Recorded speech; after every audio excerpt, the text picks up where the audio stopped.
Hello, it is MA here, and I am here to talk about my July favorites. And let's start right in.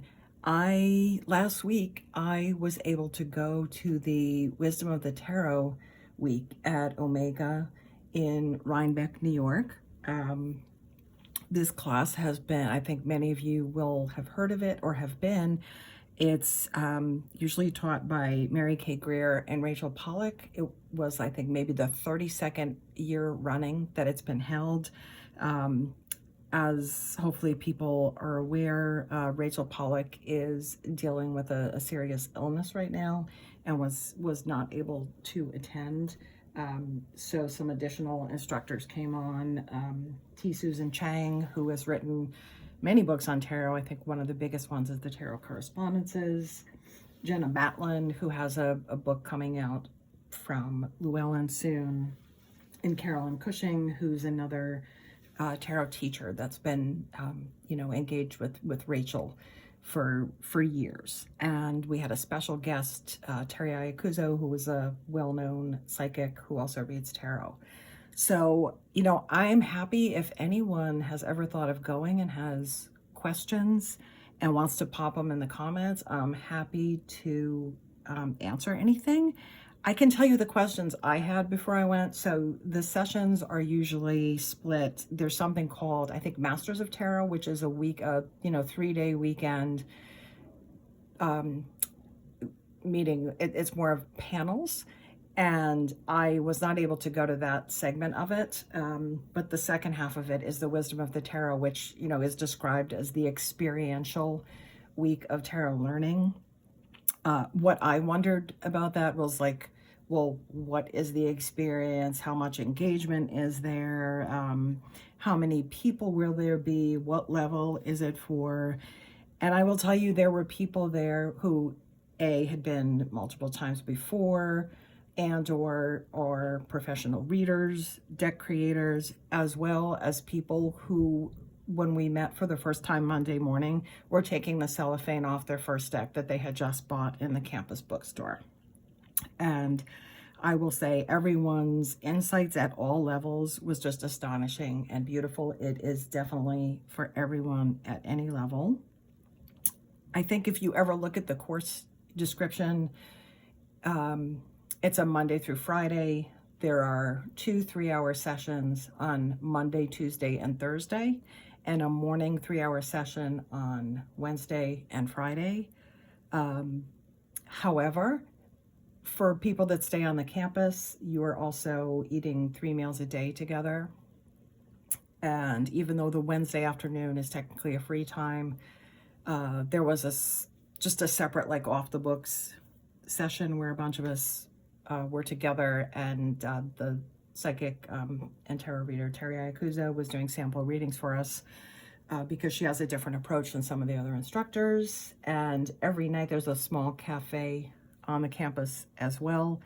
And pretty much every night from after dinner until they closed at 10 o'clock, people were just sitting around tables talking about tarot, reading for each other. The instructors were with us, switching tables at meals, talking to everyone. It was just very friendly, very open. As far as the tarot learning itself, I felt like it was like being put in a catapult and flung. I'm still digesting not only what I learned about reading or about different ways to use the cards, but also the readings that people gave for me. So it is very, very, very immersive. The cost, the Omega Center has tried to keep the cost down to keep things accessible despite inflation. So the tuition for the 5 days is about $400 US, and the accommodations range, well, if you're electing to camp, it's a little less. I don't remember how much, but if you're staying in a single dorm with a shared bath, I think it's about $800 for the week, and that includes 3 meals a day. Definitely, if you're getting a larger room, it's a little more. I think maybe around $1,200 US. Again, that includes all the meals. So yeah, if that's something you've ever thought of doing for yourself. I can't recommend it highly enough. I'd love to hear from anyone that has gone. Yeah, so just a fabulous experience. And another part of that was basically spending an entire week without looking at my phone all the time, without reliable Wi-Fi. And I think that has me questioning in the future of my tarot life. What does that mean? Like, what am I going to get more out of, right? Many of you know that when other people are doing their lives, I'm working and lurking, which I love. But I guess I'm also coming away thinking, how can I better spend my tarot time? What's the best? And I'm very torn because I love the community of it, but I also just had that experience of being able to combine the community of it with going so much deeper, and I don't have to figure out how to continue that going forward. Yeah, so that was pretty much the highlight of the month. Let's talk about a couple of YouTube highlights. Let's see, Simon at the Hermit's Cave just started a tag yesterday, and I'm going to get the name wrong because I didn't write it down. I think it was called Everything About Tarot. Hold on, I'm going to find out. History. All About Tarot. Sorry, hashtag All About Tarot 2022. So I'm looking forward to finishing that video because I didn't quite get through it yet, and seeing everyone's response, and hopefully I'll do a viewer as well. I want to point out something that's more serious, so I don't want to call it a favorite, but Martyn at Tarot in the City yesterday pointed out that a YouTuber named Inlé's Inlet, and I will put a link. That's someone whose channel I wasn't aware of, but did a video yesterday about the Angels and Ancestors Oracle cards, which he pointed out was a really important video for people to watch. And I kind of doubt that people are watching me that haven't seen him, but if you haven't, I do recommend it.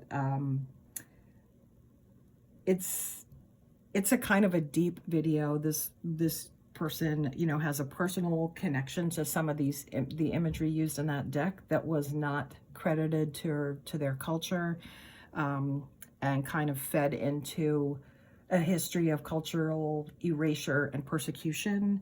And I think, first of all, it is so important. First of all, I mean, that must have been very painful and personal to film that. So, I just want to thank that person for sharing that. But also, it does illustrate something very specific that can happen when decks are created either thoughtlessly, lazily, sometimes willfully, with willful ignorance, or just lack of research, lack of information. It can really cause harm. And I want to point out one of the most important takeaways that's been on my mind for a long time that Inlé mentioned is when there's something like that in a deck, whether it's, I don't know how, if it's something that's used in a tokenistic way, or a kind of a way that causes someone to feel harmed or have old harms brought back up about their culture. I have witnessed on many occasions people in the community, in the chat, saying, well, you need to go do your shadow work then if that bothers you. And this YouTuber so perfectly pointed out, that is not shadow work. If you see an image and you are completely aware of why it's harming you and why it's hurting you, that is not your shadow to fix. That is someone else inflicting harm. The person who won't listen to that voice explaining why this imagery is harmful or hurtful is the one with a shadow that needs to be addressed. I don't know if she said that. I added that myself. That's something that's been on my mind a long time, and I'm very glad that she raised it in that video. And I am saying she. I hope I'm using the correct pronouns. I didn't go check. So that's that for, oh no, one more for YouTube. Ritchie at Longman Tarot hosted an interview with Lunea Weatherstone, and they talked about the Forest of Enchantment Tarot.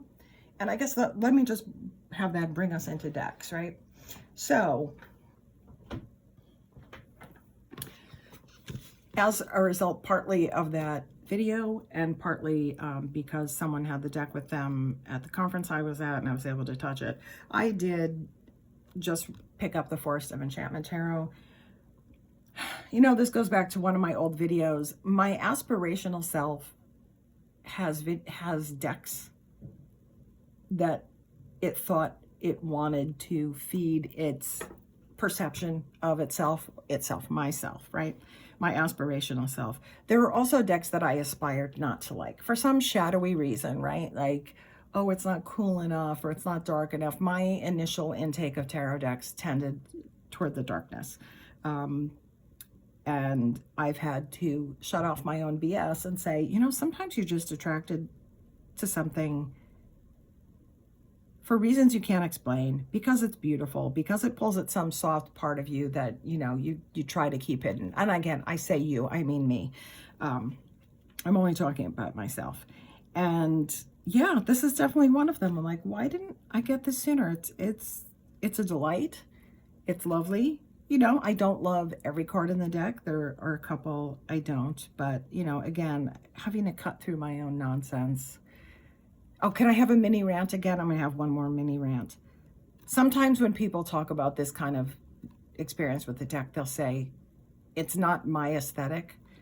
I just want to go on the record. I will never use that phrase. I don't like that phrase. I don't like the possessive. It's not like if it's something you enjoy, it becomes yours. I don't like using the possessive there. So I would have said, I would have considered this deck in the past with my armor up as a deck that I did not find aesthetically pleasing because it did not feed into an image of myself that I was trying to portray or to fabricate. Okay, so that's what I'm going to say about it. Anyway, it's delightful. Haven't worked with it a lot yet. I'm going to have to get used to all the different renaming suits. But, you know, along that lines, I want to talk about this little deck, the Forest Fae. So I got this, and again, we're just going to talk here about how I'm full of crap sometimes, okay? This came in a Witch's Roots box 3-4 months ago. And when I unboxed it, I liked everything in the box, and I saw this and I was like, ew. That was my immediate reaction. What is wrong with me? I had not even opened the box. And then I was watching someone else's unboxing of the Witch's Roots, and they did a walkthrough of the cards. And I'm like, why didn't you even open the box? So it turns out I really enjoy this little deck. And I'm finding, as I'm using tarot right now in connection with the creative process, that the messages on the cards are going really well with the writing project. Embrace your wildness. Maybe I'm going to get a little crazy in the notebook this day. The moon shines brighter after the storm. Give to others. Treasure life in all its magic. And I even like the little creatures on it. So again, I have to spend so much time shutting the voices in my head off that tell me I don't like something or I don't know how to do something. It's like, that's my life's work. So other decks, let's see. June and July, I almost entirely used my, whatever this is, universal weight, star-backed, trimmed and edged deck, because back in June, it was Pride Month. I got out all the decks for Pride and then said, that's not what's calling me. I need to go deeper. I need to pay more attention to one deck. So I've done that for 2 months. When I went away to the Omega conference, I only took this deck with me. I did not allow myself to bring anything else, and I'm very, very glad I did. I had a wonderful experience just using the one deck. And no regret, hashtag no regrets. I will say, I'm going to show you my deck of decks. So for the month of August, to make up for 2 months with one deck, I'm using my deck of decks. So every time I've gone through my deck collection and I have randomly pulled a card from the Wild Unknown Archetypes and associated it with a deck. So let's say today, I don't know what deck to use. I turn a card over. I got the Judge, card number 14. And in the table of contents, I've noted which deck that associates with. And today that means I'm going to work with Witch's Wisdom. Some days I'll pull 3 cards if I'm going to do a 3-card spread. I'll pull 3 archetypes cards, and then I'll use those 3 decks and turn over 1 card from each. Sometimes I'll include the archetype in the reading, sometimes I won't. But now for the month of August, I'm doing a different deck every day, sometimes 2 or 3 decks a day, to kind of get back in touch with the decks in my collection, which, let's see, this is a 78 card. So right now I have about 70 decks, so this approach works for me, and I'm kind of having a good time with it. So that is kind of it for decks. I've been trying not to do a lot of shopping, but I did like a semi-naughty thing. So Anita Apothecary on Etsy, she makes the most beautiful adorned jar candles, and also has a host of other offerings. I always get very overwhelmed. I go to get something from her and then I'm like, I don't know what to get. She's had a few mystery boxes available lately. I had gotten a smaller one a few months ago, and she lately had some larger mystery boxes available for sale. So I did get myself one as a gift, and I'll show you a couple of things that were, and it had like over 20 items in it. It was, I think it was a $100 box. It might have been on sale the day I got it. But it had over 20 things in it. And so here's an assortment of things that I've been enjoying. So it came with a road opener oil, which I love. This one smells to me very strongly of rosemary. There's also some kind of resin in it, I think. And I like, if I'm reading a book or or if I'm taking notes and using a notebook, maybe this is weird, I kind of like to anoint like the inside spine of the book or notebook. I don't know, it's just like a little ceremonial thing I like to do. There was an elderberry tincture, this beautiful jar of wild rose garden tea. Some of the boxes I could see from the pictures included one of her large candles. This one had 2 smaller candles, this little zodiac candle in a tin, a larger plainer jar candle, and like a whole bunch of other items, lots of little jewelry items and all kinds of stuff. I had fun opening it. What I do with a box like that is I put a bunch of stuff aside to keep for gifts. At some point I'll probably do a giveaway here, which, by the way, thank you. I did manage to get over 100 subscribers. I deeply appreciate that. I am not putting the word out about this channel. I'm just kind of flying by the seat of my pants. So I figure if you found it, thank you for coming on in. Here's a little, one more tarot thing. I've been working with the star card lately. I have an idea to do like a daily video about it, which I might not have time for, but I've been keeping out this star card from The Witch's Wisdom as kind of an immersive thing. I try to meditate with this card at least once a week and just envision myself in this scene. I think it's because every day there seems to be another tower moment, and I just feel like I need to keep reminding myself of the star card a lot these days. So there's that. One little crafty. Last month, a friend, I don't know, we wanted to have a craft time, and a friend brought over, she had saved a bunch of empty like makeup compacts that she had, and she brought them over, and I had a chunk of black beeswax left over from a candle that melted weirdly. If it's beeswax, I always save the scraps. And we mixed together a bunch of essential oils and made like a solid perfume that we decided to call Moonshadow. So it's got my finger marks in it, but we made this solid perfume. It smells great. It's got patchouli and dragon's blood and jasmine, I think. And then I decorated over the writing that it said, I don't know what it probably said, Maybelline on it in blue letters. I painted over it in black and then put glitter on it. So that's our little DIY anointing for the dark moon. So there was that. And then a couple of books I read. Again, aspirations. I'm telling myself I'm going to do book reviews. If I can keep them short, I think I can knock a few of them out. I read this Modern Witch by Devin Hunter. Devin has a podcast I've been enjoying, and I had picked up a couple of things from Llewellyn when they had a sale, and I wanted to give this one a try. So my thoughts on it are, there are some very good things in here in terms of responsible magic, and I'll give my thoughts on this book in another video.